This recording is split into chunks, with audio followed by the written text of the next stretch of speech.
Welcome to my YouTube channel.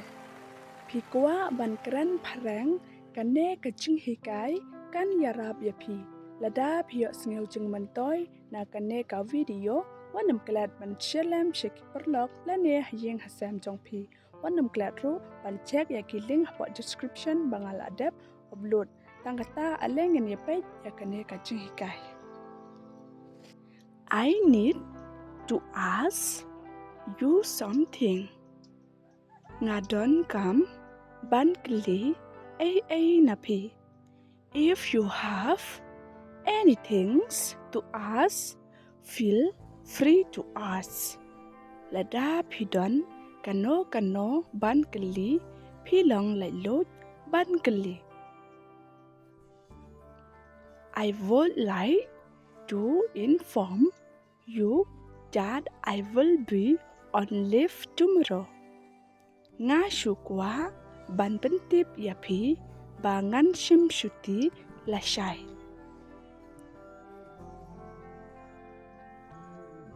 I have some work to do.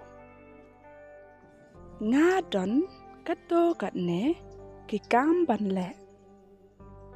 Please do something before it's too late.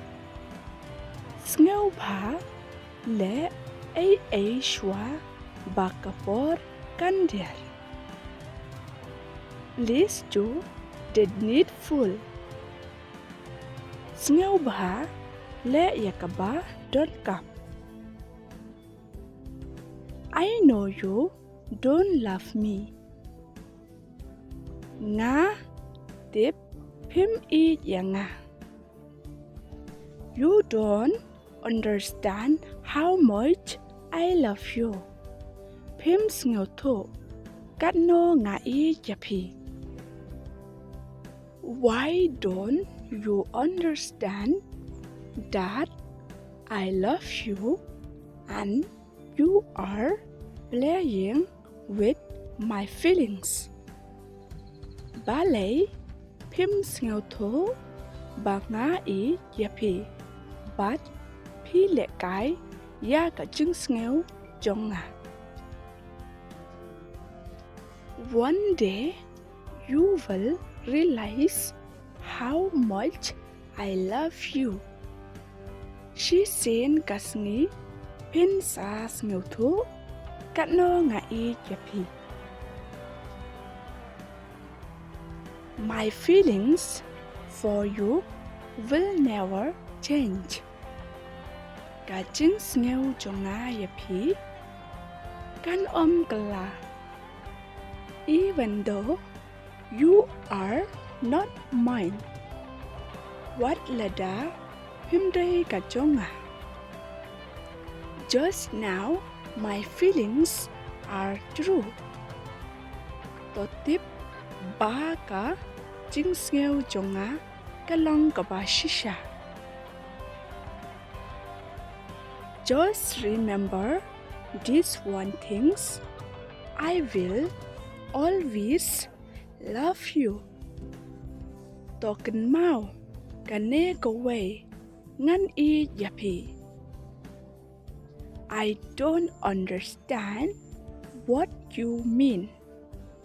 Ngam sngew tho ka ai phi một. You will understand. Phi sa sngew tho. To get some things different, you must some things different.